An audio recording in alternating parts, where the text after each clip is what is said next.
অগ্রগতি নেই ক্যাসিনো কাণ্ডের ৪১ মামলার তদন্তে বিপুল সম্পদের তথ্য বেরিয়ে আসলেও অভিযোগপত্রই দিতে পারেনি দুদক।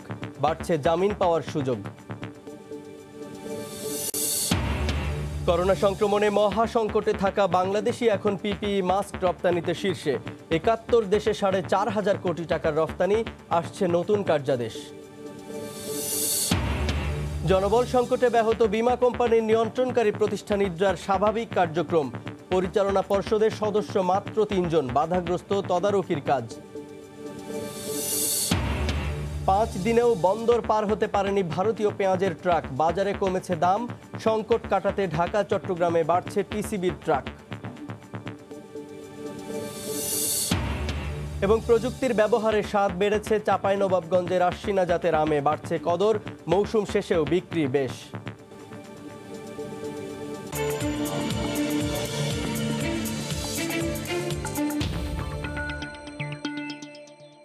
আমন্ত্রণ জানাচ্ছি দেশ ও দেশের বাইরের অর্থ বাণিজ্যের নানা খবর নিয়ে আমাদের নিয়মিত আয়োজন এ সময়ের বাণিজ্যে। আপনাদের সঙ্গে আছি আমি জুবায়ের ফয়সাল। অগ্রগতি নেই ক্যাসিনো কাণ্ডের ৪১ মামলার বিচারের। র্যাব ও সিআইডি অধিকাংশ মামলার তদন্ত শেষ করলেও একটি মামলারও অভিযোগপত্র দিতে পারেনি দুদক। এই সুযোগে জামিন নিতে মরিয়া অনেক আসামি। রাষ্ট্রপক্ষের অজুহাত, দীর্ঘদিন কোর্ট বন্ধ, বিচার শুরু করা যায়নি। দুদক আইনজীবী বলছেন সময় লাগাটাই স্বাভাবিক। সিআইডি বলছে তাদের তদন্তে আসামিদের বিপুল পরিমাণ সম্পদের তথ্য বেরিয়ে আসছে। গত বছরের এই দিনে শুরু হয় ক্যাসিনো বিরোধী অভিযান। ২ মাসে ৫০টি অভিযানে গ্রেফতার হন কয়েক ডজন আসামি। একে একে বেরিয়ে আসতে থাকে অপরাধ জগতের নানা তথ্য। এই অভিযানে গ্রেফতার অধিকাংশই ক্ষমতাসীন দলের নেতাকর্মী। তাদের গ্রেফতারের পর ঢাকার ক্যাসিনো ব্যবসা বন্ধ হলেও অগ্রগতি নেই ৪১ মামলার বিচারের। মাত্র ২টি মামলার বিচার চলছে। তদন্তের দায়িত্ব পাওয়া র্যাব সিআইডি ৩১ মামলার মধ্যে ২২টি মামলার অভিযোগপত্র দিয়েছে। আর দুর্নীতির ১২ মামলার একটিরও তদন্ত শেষ করতে পারেনি দুদক। রাষ্ট্রপক্ষের আইনজীবীর অজুহাত, করোনায় দীর্ঘদিন আদালত বন্ধ থাকায় বিচার শুরু করা যায়নি। দুদক আইনজীবী বলছেন তদন্ত শেষ করতে আরও সময় লাগবে। স্পেসিফিক সম্পদের ডেসক্রিপশন কালেক্ট করতে হয়, ব্যাংক অ্যাকাউন্ট কালেক্টিং করতে হয়, তারপরে মিলিয়ে দেখতে হয়, এক্সামিন করতে হয়, রি-এক্সামিন করতে হয়, ভেটিং করতে হয়। কাজে সময় সাপেক্ষ তো লাগবে। এটা তো আর মার্ডার কেস না। এতদিন তো লকডাউন ছিল, কোর্ট কাছারি বন্ধ ছিল। এখন রেগুলার কোর্ট শুরু হয়েছে, এখন যথারীতি মামলাগুলি সব শুরু হবে। এই সুযোগে জামিন নিতে মরিয়া আসামিরা। ক্যাসিনো ব্রাদার নামে পরিচিত এনুরূপমকে জামিন কেন দেওয়া হবে না তাও জানতে চেয়েছেন উচ্চ আদালত। ইসমাইল হোসেন সম্রাট ও জিকে শামীম চিকিৎসার নামে দীর্ঘদিন রয়েছেন হাসপাতালে। অসুস্থতার ভান করে যদি হাসপাতালে থাকা চেষ্টা করে সেটা অন্যায় হবে। আমরা বিন্দুমাত্র কাউকে ছাড় দিব না, আগেও কাউকে ছাড় দিইনি। তদন্তকারী সংস্থাগুলো বলছে আসামিদের বিপুল সম্পদের তথ্য মিলেছে। মামলার সংখ্যা আরও বাড়বে। ইনকোয়ারিতে এখন পর্যন্ত আমরা যা দেখতে পাচ্ছি, আমাদের কাছে মনে হচ্ছে যে এই সংক্রান্তে আরও কয়েকটা মামলা আমরা রুজু করব। আমরা যখনই শেষ করব ইনকোয়ারি করে তখন আমরা এটা করব, কিন্তু আমরা যথেষ্ট এভিডেন্স পাচ্ছি। এ পর্যন্ত আসামিদের ব্যাংক হিসাবে থাকা ৪০৫ কোটি ৪৮ লাখ টাকা জব্দ করা হয়েছে। আর রাষ্ট্রীয় কোষাগারে জমা দেওয়া হয়েছে ৩৪ কোটি ৯২ লাখ টাকা। আফজাল হোসেন, সময় সংবাদ, ঢাকা। সিরাজগঞ্জের বিভিন্ন উপজেলায় অভিনব কায়দায় পল্লী বিদ্যুতের মিটার ও ট্রান্সফরমার চুরি করছে একটি চক্র। মিটার চুরি করে দিয়ে যাচ্ছে মোবাইল নম্বর, আর সেই নম্বরে যোগাযোগ করলে চাহিদা মোতাবেক বিকাশের মাধ্যমে টাকা পাঠানোর পর ফিরিয়ে দেয়া হচ্ছে মিটার। পল্লী বিদ্যুতের কর্মকর্তারা বলছেন এ বিষয়ে অভিযোগ দায়ের করা হয়েছে থানায়, আর পুলিশ বলছে দ্রুত এই চক্রের সাথে জড়িতদের গ্রেফতার করা হবে। রিঙ্কু কুণ্ডুর রিপোর্ট, ছবি তুলেছেন অমৃত সেন। গত ৩১ আগস্ট গভীর রাতে হঠাৎ করে সিরাজগঞ্জের কামারখন্দ উপজেলার জামতল ও কর্ণসূতি গ্রামের ৫টি চাতাল কল সহ ২টি সেচ পাম্পের বিদ্যুতের সংযোগ বন্ধ হয়ে যায়। কিছুক্ষণ পর বিদ্যুৎ যাওয়ার কারণ উদ্ঘাটনে বের হয়ে গ্রাহকরা দেখতে পান সবকিছু ঠিক থাকলেও সংযোগের মিটারটি আর নেই। তার বদলে সেখানে একটি চিরকুটে লেখা রয়েছে মোবাইল নাম্বার 01623338713। পরে সেই ফোন নাম্বারে যোগাযোগ করলে মিটার চুরির বিষয়টি স্বীকার করে অপরপক্ষ। তবে চাহিদা মোতাবেক বিকাশ টাকা পাঠানোর পরে মিলবে চুরি যাওয়া মিটার। নিজেদের সংযোগ রক্ষার জন্য টাকা পরিশোধ করতে বাধ্য হন গ্রাহক। আর তখনই চোর চক্র বলে দেয় কোথায় লুকিয়ে রাখা হয়েছে সেই মিটার। একইভাবে চুরি হয়েছে জেলার সদর, রায়গঞ্জ ও বেলকুচি উপজেলার অনেক গ্রাহকের মিটার। ভুক্তভোগীদের অভিযোগ, বিদ্যুৎ বিভাগের যোগ সাদস্যে একটি সংঘবদ্ধ চক্র এই কাজ করছে। চোর বলতেছে যে আমাদের টাকা দিলে আমরা মিটারের সন্ধান দেবো। ওসি সাহেবের সাথে কথা বলি, এডিশনাল এসপির সাথে কথা বলি, বলে আমি তাদেরকে অবহিত করি। সরকার জানি এই চোরগুলো ধইরা তাদের জানি শাস্তিমূলক ব্যবস্থা জানি করে আর কি। মিটার চুরির পাশাপাশি গত ৮ মাসে কামারখন্দে চুরি হয়েছে পল্লী বিদ্যুতের বেশ কয়েকটি ট্রান্সফরমারও। এসব ব্যাপারে থানায় অভিযোগ করা হয়েছে বলে জানালেন পল্লী বিদ্যুতের কর্মকর্তা। আমাদের ৭-৮টি ঘটনায় মোট ১৪টি ট্রান্সফরমার, ১০ থেকে ১৫টার মতো 3 ফেজ মিটার আনুমানিক চুরি হয়েছে। থানাতে এফআইআর দায়েরের জন্য পত্র দিছি। পুলিশ বলছে দ্রুত এই চক্রের সদস্যদের গ্রেপ্তার করা হবে। কামারখন্দ থানা পুলিশ আমরা এই ব্যাপারে কাজ করতেছি, আমরা এই চক্রটাকে শীঘ্রই ধরতে সক্ষম হব। কামারখন্দ পল্লী বিদ্যুৎ অফিসের তথ্য মতে গত ৮ মাসে পল্লী বিদ্যুৎ ২-এর ১৪টি ট্রান্সফরমার এবং ১৫টি শিল্প মিটার চুরির ঘটনা ঘটেছে। আর বিকাশের মাধ্যমে টাকা পাঠিয়ে মিটারগুলো উদ্ধার হলেও সন্ধান মেলেনি ট্রান্সফরমারের। রিঙ্কু কুণ্ডু, সময় সংবাদ, সিরাজগঞ্জ। ১.৫ শতাধিক পদের বিপরীতে কাজ করেন মাত্র ৪৬ জন, বাকি সব পদ ফাঁকা। পরিচালনা পর্ষদে ৫ পদের মধ্যে একজন ভারপ্রাপ্ত চেয়ারম্যান ও সদ্য নিয়োগ পাওয়া এক সদস্য সহ আছেন মাত্র ৩ জন সদস্য। এভাবেই ঢাল তলোয়ারহীন নিধিরাম সর্দার হয়ে আছে ৭৮টি বিমা কোম্পানির নিয়ন্ত্রণকারী প্রতিষ্ঠান ইড্রা। বিমা সংশ্লিষ্টরা বলছেন বিপুল সংখ্যক পদ ফাঁকা থাকায় বাধাগ্রস্ত হচ্ছে বিমা কোম্পানিগুলোর তদারকির কাজ। বিস্তারিত সাজিদ রাজুর রিপোর্টে। বিমা কোম্পানিগুলো নিয়ম নীতি মানছে কিনা তা তদারকি করার কথা বিমা উন্নয়ন ও নিয়ন্ত্রণ কর্তৃপক্ষ ইড্রার। বিমা দাবি পূরণে কোনো কোম্পানি গড়িমসি করলে গ্রাহকের পাশে দাঁড়ানোর কথা, অথচ জনবল সংকটে স্বাভাবিক কার্যক্রম তো দূরের কথা, কোনো রকমে টিকে আছে প্রতিষ্ঠানটি। চেয়ারম্যান ও ৪ জন সদস্যের যে কোনো ২ জন মিলে ৩ জনের কোরাম নেওয়ার কথা সব সিদ্ধান্ত, অথচ গেল আগস্টের পর থেকে এক সদস্যকে ভারপ্রাপ্ত চেয়ারম্যান করে চলছে কার্যক্রম। খালি হওয়ার ৬ মাস পর নতুন চুক্তিভিত্তিক প্রশাসন সদস্য নিয়োগ হয়েছে ১৬ সেপ্টেম্বর। আর ৩ বছর ধরে ফাঁকা নন লাইফের সদস্যের পদ, তাই দানা বেঁধেছে নানা সংকট। অন্তর্বর্তীকালীন সময়ে তো সেটা আমরা চালিয়ে নিচ্ছি, অসুবিধা হচ্ছে না। আমাদের একটু বেশি এফোর্ট দিতে হচ্ছে। আর আমাদের লোকবল এটা কম, ঠিক আছে, লোকবল আমাদের নতুন বিধিমালা হচ্ছে, সেই অনুযায়ী নিয়োগ হবে। বিমা সংশ্লিষ্টরা বলছেন ১৫৫টি পদের বিপরীতে মাত্র ৪৬ জন কর্মী থাকায় স্বাভাবিক কার্যক্রম ব্যাহত হচ্ছে। রাষ্ট্রায়ত্ত সাধারণ বীমা কর্পোরেশনের ব্যবস্থাপনা পরিচালকের মেয়াদ শেষ হতে চললেও আগের বারের মতো এমডি নিয়োগে সার্চ কমিটি গঠন বা অন্য কোনো উদ্যোগ এখনো চোখে পড়েনি। ইড্রার বর্তমান যে জনবল বা তাদের যে প্যাটার্ন অফ এমপ্লয়মেন্ট, যে একজন চেয়ারম্যান বা মেম্বাররা আসবেন, একটা চুক্তিভিত্তিক নিয়োগে এতদিন থাকবেন, এতদিন পরে চলে যাবেন, পার্মানেন্ট স্টাফরা যারা, তাদের ক্যাপাসিটি বিল্ডিং আরও অনেক বেশি দরকারি জিনিসগুলোর ফলো আপটা ঠিক রাখার জন্য। নতুন চেয়ারম্যান মহোদয়, নতুন মেম্বাররা আসলেও ওনাদের এই জিনিসগুলা আত্মস্থ করে ইমপ্লিমেন্ট করতে করতেই কিন্তু প্রায় ১ বছর চলে যাবে। ইড্রা যদি ঠিকমতো কাজ করতে না পারে তাহলে ইন্স্যুরেন্স সেক্টর বিশৃঙ্খলার মধ্য দিয়ে যাবে এবং এইটা যে ডিসিপ্লিনের মধ্যে আসবে সেইটা আর আসার সম্ভাবনা থাকবে না। তাদের অভিমত, দক্ষ ও স্থায়ী জনবল নিয়োগ না দিয়ে চুক্তিভিত্তিক ও সাময়িক পদায়ন করে শতভাগ কার্যকর করা যাবে না এই অভিভাবক প্রতিষ্ঠানকে। পদগুলো যদি সাজিদ রাজু, সময় সংবাদ, ঢাকা। রাজধানীর বনানী এলাকায় অবৈধ বিলবোর্ড সাইনবোর্ড অপসারণ করছে ডিএনসিসির ভ্রাম্যমাণ আদালত। সেখানে আছেন সহকর্মী বেলায়েত হোসাইন, সরাসরি যোগ দিচ্ছি তার সঙ্গে। বেলায়েত, অবৈধ সাইনবোর্ড উচ্ছেদের সবশেষ খবর কি? টানা 4 দিন ধরেই কিন্তু ঢাকা উত্তর সিটি কর্পোরেশনের এলাকায় বিভিন্ন মহল্লায়, বিভিন্ন সড়কের মুখে কিন্তু এই উচ্ছেদ অভিযান চলছে। তো সেই উচ্ছেদ অভিযানের অংশ হিসেবে আজকে রাজধানীর বনানী এলাকায় উচ্ছেদ অভিযান চালাচ্ছে সিটি কর্পোরেশনের ভ্রাম্যমাণ আদালত। এই উচ্ছেদ অভিযানের নেতৃত্ব দিচ্ছেন ঢাকা উত্তর সিটি কর্পোরেশনের মেয়র আতিকুল ইসলাম।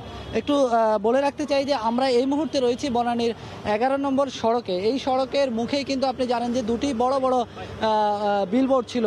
এর মধ্যে একটি ছিল একটি বেসরকারি বিশ্ববিদ্যালয়ের এবং আরেকটি বেসরকারি ক্লিনিকের। এই দুটি ব্যানারে কিন্তু একটু আগে উচ্ছেদ করা হয়েছে এবং কিছুক্ষণ আগে এখানে মেয়র সরাসরি নিজে এসে এই কার্যক্রমের উদ্বোধন করেছেন এবং তিনি এই কার্যক্রম পরিদর্শন করেছেন।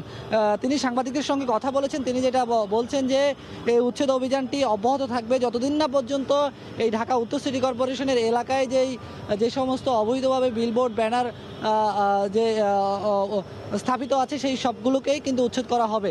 এবং একই সঙ্গে তিনি এই বার্তা দিচ্ছেন যে যারা অবৈধভাবে দীর্ঘদিন ধরে এই ব্যানার বা বিলবোর্ড লাগিয়ে রেখেছেন তাদের বিরুদ্ধে আইনি ব্যবস্থা নেওয়া হবে। তবে এখানে সাংবাদিকরা একটা প্রশ্ন করেছেন যে এই যে দিনের পর দিন এই বিলবোর্ডগুলো অবৈধভাবে যে এভাবে ঢাকা শহরের এই রাজধানীর বিভিন্ন সড়কের বা বিভিন্নভাবে এই ব্যানারগুলো যে ছিল, এই বিলবোর্ডগুলো যে ছিল, এতদিন কেন সিটি কর্পোরেশন এই বিষয়গুলো নিয়ে কোনো ব্যবস্থা নেয়নি। তো তিনি এর জবাবে একটি কথা বলেছেন যে পেছনে কি হয়েছে না হয়েছে সেটি তিনি আর দেখতে চান না, তবে সামনের দিনগুলোতে কোনো অবৈধ বিলবোর্ড কিন্তু এই সিটি কর্পোরেশন এলাকায় কিন্তু তিনি থাকতে দেবেন না। এবং তিনি একই সঙ্গে বলছেন যে শুধুমাত্র আজকে এই যে বনানী এলাকায় নয়, আগামীকাল থেকে রাজধানীর আরও বেশ কয়েকটি এলাকায় তিনি যাবেন এবং একই সঙ্গে গিয়ে এই অবৈধভাবে যেই বিলবোর্ডগুলো স্থাপিত আছে সেই বিলবোর্ডগুলো কিন্তু তিনি বলছেন উচ্ছেদ করা হবে এবং এর জন্য তিনি বলছেন যে নির্বাহী ম্যাজিস্ট্রেটের সংখ্যাও বাড়াবেন, সেই প্রস্তাবনা তিনি রেখেছেন। তো এই ছিল আমার কাছে রাজধানীর বনানী এলাকা থেকে উচ্ছেদ অভিযানের খবর। জুবাইর।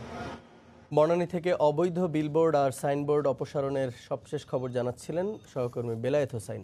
করোনা সংক্রমণের শুরুতে মহা সংকটে থাকা বাংলাদেশই এখন পিপিই মাস্কের মতো স্বাস্থ্য সুরক্ষা সামগ্রী রফতানিতে শীর্ষস্থান দখল করে নিচ্ছে। গত কয়েক মাসে ৭১টি দেশে প্রায় ৪.৫ কোটি টাকার সুরক্ষা সামগ্রী রফতানি করেছে বাংলাদেশ। যুক্তরাষ্ট্র, যুক্তরাজ্য সহ ইউরোপীয় দেশগুলো থেকে আমদানির অর্ডার আসতে থাকায় এ খাতে নতুন করে বিনিয়োগ শুরু করেছেন অনেক গার্মেন্টস মালিক। শাখাওয়াত টিপুর ক্যামেরায় বিস্তারিত কমলদের রিপোর্টে। মার্চ মাসে বাংলাদেশে করোনা সংক্রমণ শুরু হওয়ার সাথে সাথে চিকিৎসকদের ব্যবহৃত পার্সোনাল প্রোটেকশন ইকুইপমেন্ট পিপিই এবং মাস্কের মারাত্মক সংকট দেখা দেয়। দেশ জুড়ে এক প্রকার হাহাকার চলছিল গুরুত্বপূর্ণ এসব উপকরণের। এর মাঝে পুরাতন অর্ডার হারিয়ে মুখ থুবড়ে পড়া গার্মেন্টস সেক্টর এগিয়ে আসে স্বাস্থ্য সুরক্ষা সামগ্রী প্রস্তুতে। এটাকে আমরা একটা ব্যবসায়িক প্রবৃদ্ধিও বলবো, সাথে সাথে বলবো এটা একটা মানবিক ভাবেও কিন্তু বাংলাদেশের পোশাক শিল্প একটা অবদান রাখতে পেরেছে। কয়েক মাসে যুক্তরাষ্ট্র, যুক্তরাজ্য, কানাডা এবং ইউরোপীয় ইউনিয়নভুক্ত দেশগুলোতে 50 কোটি মার্কিন ডলার মূল্যমানের উপকরণ পাঠানো হয়েছে। চলতি অর্থ বছরের প্রথম 2 মাসে পিপিই রপ্তানি হয়েছে 13.5 কোটি মার্কিন ডলারের। কোয়ালিটি এবং অন টাইম ডেলিভারির ক্ষেত্রে আমাদের একটা সুনাম বিশ্বব্যাপী আছে। তারই ধারাবাহিকতায় আমেরিকা, ইউরোপিয়ান কান্ট্রি, ব্রাজিল আরও অনেক দেশ থেকে প্রচুর অর্ডার আসতেছে। ব্যবসায়ীদের মতে করোনা সংক্রমণ শুরু হওয়ার পর বাংলাদেশ থেকে শুধুমাত্র পিপিই এবং অ্যাপ্রন ও গাউন রপ্তানি হয়েছে 35 কোটি 15 লাখ মার্কিন ডলারের। আমাদের হাতে কোনো কাজ নেই, সেই সময়ে আমরা এই স্বাস্থ্য সামগ্রী যে অর্ডার পেয়েছি বা আমরা এক্সপোর্ট করেছি সেটা আমাদের জন্য বাংলাদেশের অর্থনীতির জন্য বিশাল এবং গার্মেন্টস সেক্টরের জন্য বিশাল উপকৃত হয়েছে। আন্তর্জাতিক বাজারে বাংলাদেশের স্বাস্থ্য সুরক্ষা সামগ্রীর চাহিদা বাড়তে থাকায় এসব পণ্য তৈরির স্বতন্ত্র ইউনিট গড়ে তুলেছেন গার্মেন্টস ব্যবসায়ীরা। বিশেষজ্ঞরা বলছেন করোনা ভাইরাসের টিকা আবিষ্কার না হওয়া পর্যন্ত নিজেদের রক্ষা পেতে ব্যবহার করতে হবে স্বাস্থ্য সুরক্ষা সামগ্রী। করোনা ভাইরাস সংক্রমণের শুরুতে সেই সামগ্রী সংকটে ছিল বাংলাদেশ। সেই সংকট কাটিয়ে এখন বাংলাদেশ এই স্বাস্থ্য সুরক্ষা সামগ্রী বিশ্বজুড়েই রপ্তানি করছে। কমল দে, সময় সংবাদ, চট্টগ্রাম। বাণিজ্য মন্ত্রণালয়ের কঠোর হুঁশিয়ারি ও পাইকারি বাজারে অভিযানের পরেই কমতে শুরু করেছে পেঁয়াজের দাম। এদিকে 5 দিন পেরিয়ে গেলেও এখনও বন্দরে প্রবেশ করতে পারেনি আগের এলসি করা ভারতীয় পেঁয়াজ বোঝাই ট্রাক। এই মুহূর্তে রাজধানীর কারওয়ান বাজারে আছেন কাজল আবদুল্লাহ এবং হিলে স্থলবন্দরে আছেন শফিকুল ইসলাম শফিক। বিস্তারিত জানতে সরাসরি যোগ দিচ্ছি তাদের সঙ্গে। শুরুতেই যাব শান্তিনগরে কাজল আবদুল্লাহর কাছে। কাজল, জুবাইর, যেমনটি বলছেন সেটা হচ্ছে যে পেঁয়াজ কিন্তু যে আকাশচুম্বী হয়ে গেছিল মাঝে যে গত 2 থেকে 3 দিন, সেটি কিন্তু 80 থেকে 90 টাকা, 90 থেকে 100 টাকা পর্যন্ত বিভিন্ন জায়গায় বিক্রি হয়েছে। তো আমরা আজকে সকাল থেকে যেমন কারওয়ান বাজারে পেঁয়াজের খবরাখবর জানিয়েছি এবং এখন কিন্তু সকাল 10টার পর থেকে কিন্তু টিসিবির যে কার্যক্রম সেটি কিন্তু এই প্রথম বলা চলে যে শুক্র শনিবার কিন্তু পেঁয়াজের এই অস্থিরতার মধ্যে কিন্তু তারা কিন্তু কার্যক্রম শুরু করেছে। শুক্র শনিবার কিন্তু কার্যক্রমে বলা চলে যে টিসিবি আজকে আমি যতটুকু জানতে পেরেছি সেটি হচ্ছে যে 80টি ট্রাক সেল কিন্তু রাজধানীতেই শুধু হবে, অর্থাৎ ঢাকা জেলার মধ্যে হবে এবং ঢাকা বিভাগ যদি বলি আশপাশে সব কিছু মিলে মানিকগঞ্জ, টাঙ্গাইল, তারপর হচ্ছে গাজীপুর, এরকম কিন্তু আশপাশে আরও 5 থেকে 10টি ট্রাক সেল কিন্তু দেবে আজকে টিসিবির মাধ্যমে।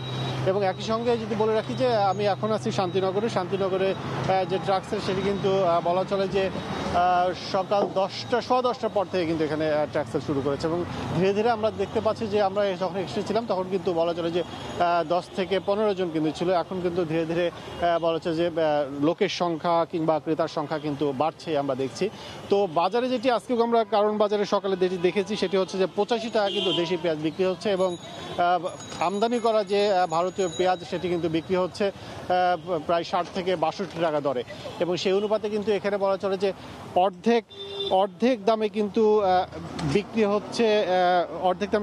হচ্ছে টিসিবির ট্রাক সেলে, অর্থাৎ 30 টাকা দরে কিন্তু প্রতি কেজি পেঁয়াজ এখানে বিক্রি করছেন বিক্রেতারা এবং ক্রেতারাও যেটি বলছেন যে তারা স্বল্প আয়ের মানুষ অনেকেই তারা এখানে কিন্তু ভিড় করছেন এই ট্রাক সেল থেকে তাদের অর্থাৎ পেঁয়াজ বেশি করে পেঁয়াজের ক্রেতাই কিন্তু আমরা কিন্তু এখানে দেখছি এবং এখানে যেহেতু প্যাকেজ সিস্টেমে বিক্রি হচ্ছে অর্থাৎ 1 কেজি ডাল 2 কেজি ডাল 2 কেজি চিনি 1 কেজি পেঁয়াজ এবং 5 লিটার কিন্তু তেলের যে জার এটি কিন্তু বিক্রি হচ্ছে 630 টাকায়।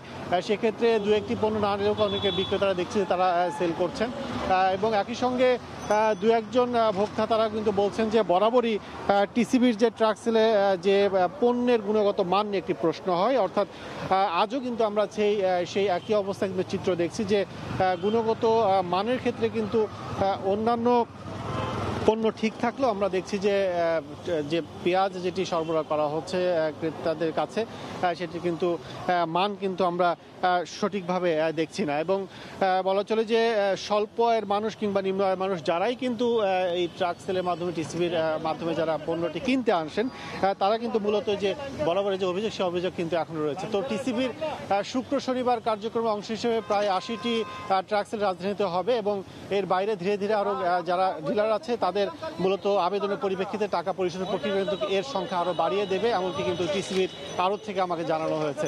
তো জুবাইর, এই ছিল এখন পর্যন্ত রাজধানীর শান্তিনগর থেকে টিসিবির কার্যক্রমে। আমরা চলে যাচ্ছি হিলি স্থল বন্দরে, সেখানে আছেন সহকর্মী শফিকুল ইসলাম শফিক।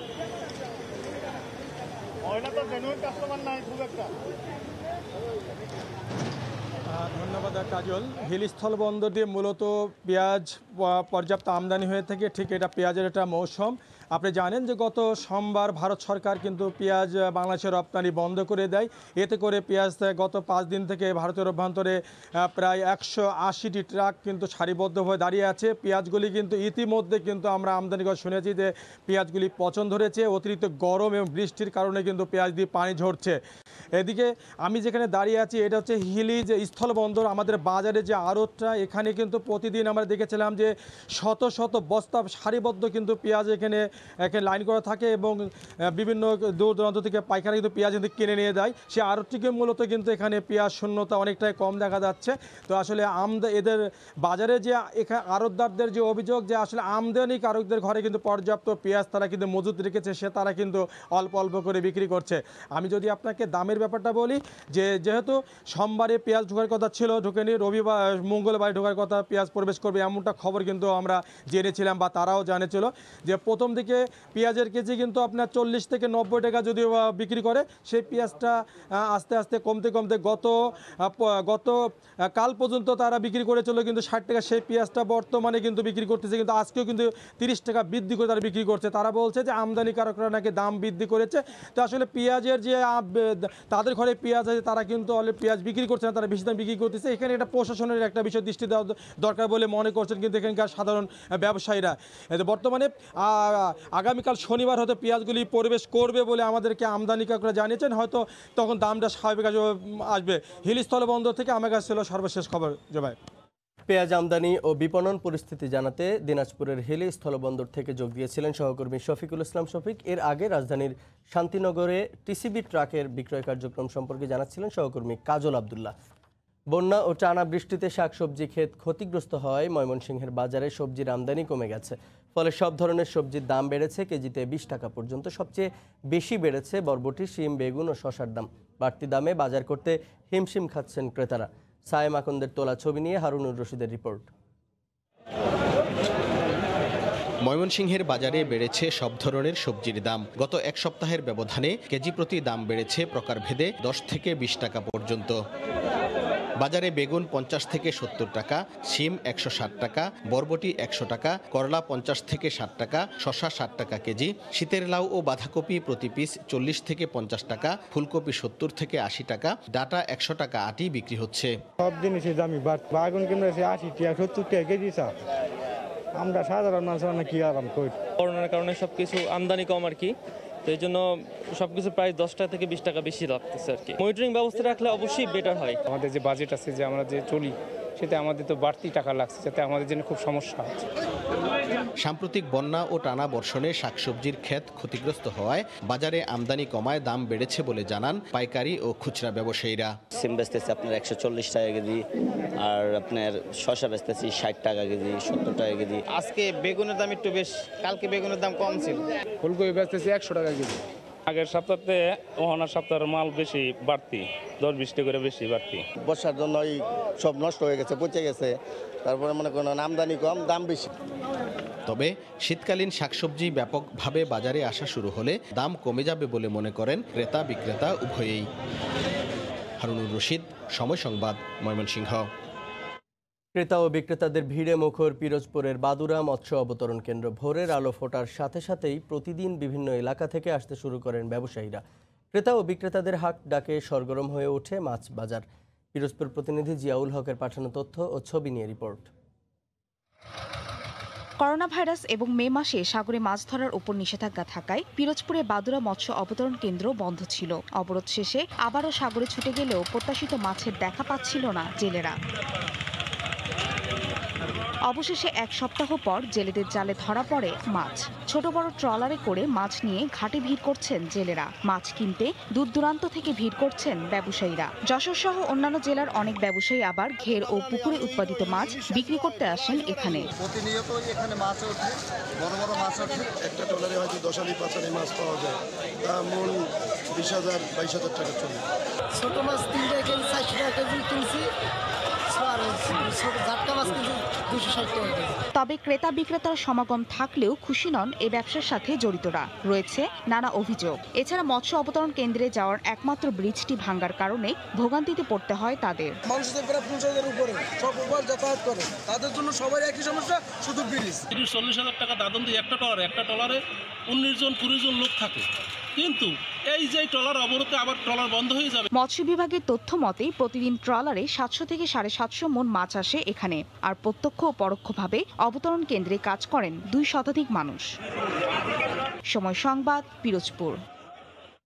প্রযুক্তির ব্যবহার আর চাষের কলাকৌশলে পরিবর্তন এসেছে চাঁপাইনবাবগঞ্জের আশ্বিনা জাতের আমে। দেখতে আকর্ষণীয় আর খেতে মজার হওয়ায় দিনকে দিন বাড়ছে কদর।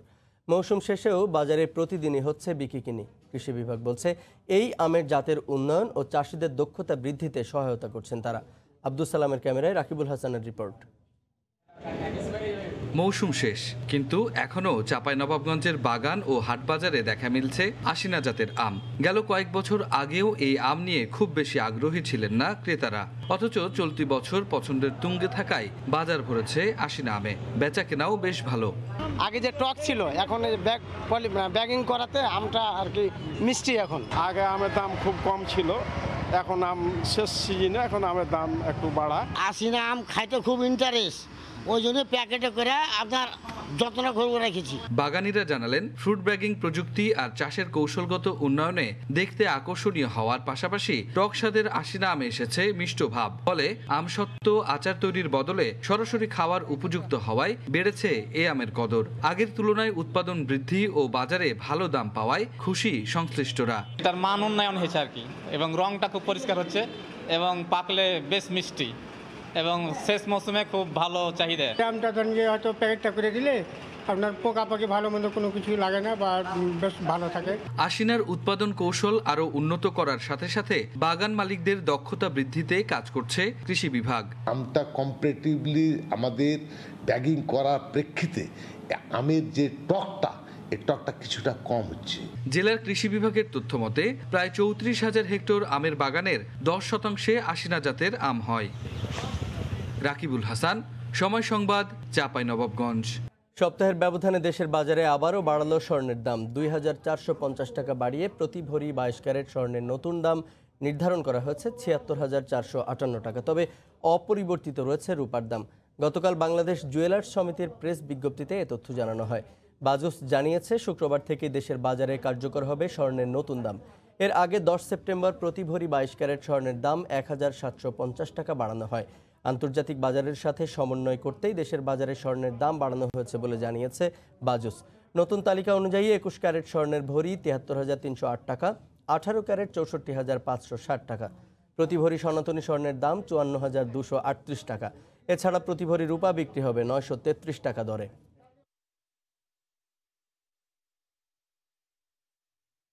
প্রযুক্তি শুধু আধুনিক করবে না, এটা দুর্নীতি ও অপচয় রোধেও বড় হাতিয়ার হিসেবে কাজে লাগবে বলে মনে করেন পরিকল্পনামন্ত্রী এম এ মান্নান। বুধবার রাজধানীর শেরেবাংলা নগরের এনইসি সম্মেলন কক্ষে গভর্নমেন্ট রিসোর্স প্ল্যানিং জিআরপি নামে অনলাইন প্ল্যাটফর্মের উদ্বোধনী অনুষ্ঠানে মন্ত্রী বলেন, সাম্প্রতিককালে সরকারের বিভিন্ন প্রকল্পের দুর্নীতি নিয়ে জনগণ ও সাংবাদিকদের মধ্যে যে আলোচনা হচ্ছে তা দূর করতে হবে। অনুষ্ঠানে তথ্য ও যোগাযোগ ও প্রযুক্তি প্রতিমন্ত্রী বলেন, ডিজিটাল বাংলাদেশ বাস্তবায়িত হওয়ায় করোনাকালেও দেশের অর্থনৈতিক ও প্রশাসনিক কার্যক্রম সচল আছে। অনুষ্ঠানে বলা হয়, 2012 সাল থেকে এখন পর্যন্ত 8000 সরকারি অফিসে ই-নথি কার্যক্রম চালু হয়েছে। আগামীতে সরকারি সবগুলো অফিসই এর আওতায় আসবে। এ সময় বেসিস সভাপতি আলমাস কবির বলেন, সরকারের গুরুত্বপূর্ণ জিআরপি প্রকল্পে দেশীয় সফটওয়্যার প্রতিষ্ঠান কাজ করায় প্রযুক্তি খাতে আন্তর্জাতিক অঙ্গনে বাংলাদেশের ভাবমূর্তি আরও বাড়বে। আইসিটি প্রতিমন্ত্রী জুনায়েদ আহমেদ পলক বলেন, আগামী ডিসেম্বরের মধ্যে জিআরপির 9টি মডিউল চালু হবে। তিনি বলেন, প্রধানমন্ত্রীর তথ্য প্রযুক্তি বিষয়ক উপদেষ্টা সজীব ওয়াজেদ জয়ের নির্দেশে এ প্রকল্প দেশীয় প্রতিষ্ঠানের হাতে দেওয়া হয়। প্রতিমন্ত্রী বলেন, এতে বড় অঙ্কের অর্থ সাশ্রয় হয়েছে। বিমানবন্দরের রানওয়েতে অপ্রয়োজনীয় ময়লা আবর্জনা ফেলা থেকে বিরত থাকার আহ্বান জানিয়েছেন সিভিল এভিয়েশনের chairman air vice marshal M Mafidur Rahman. তিনি বলেন, সচেতন থাকলে আকাশপথে অনেক দুর্ঘটনা এড়ানো সম্ভব। গতকাল হজরত শাহজালাল আন্তর্জাতিক বিমানবন্দরে ফরেন অবজেক্ট ডেব্রিজ বা FOD মহড়ার সমাপনী অনুষ্ঠানে তিনি কথা বলেন। এর আগে বিভিন্ন এয়ারলাইন্স ও বিমানবন্দরের 250 জন কর্মকর্তা কর্মচারী বিমানবন্দরের রানওয়েতে অপ্রয়োজনীয় ময়লা সংগ্রহ কার্যক্রমে অংশ নেন। এর মধ্য থেকে 6টি ক্যাটাগরিতে 12 জনকে পুরস্কার দেওয়া হয়। ধন্যবাদ জানাই। এ পর্যায়ে শীর্ষ সংবাদগুলো জানিয়ে দিচ্ছি আরেকবার। অগ্রগতি নেই ক্যাসিনো কাণ্ডের 41 মামলার তদন্তে বিপুল সম্পদের তথ্য বেরিয়ে আসলেও অভিযোগপত্রই দিতে পারেনি দুদক। বাড়ছে জামিন পাওয়ার সুযোগ। করোনা সংক্রমণে মহা সংকটে থাকা বাংলাদেশই এখন পিপিই মাস্ক রফতানিতে শীর্ষে। 71 দেশে 4,500 কোটি টাকার রফতানি, আসছে নতুন কার্যাদেশ।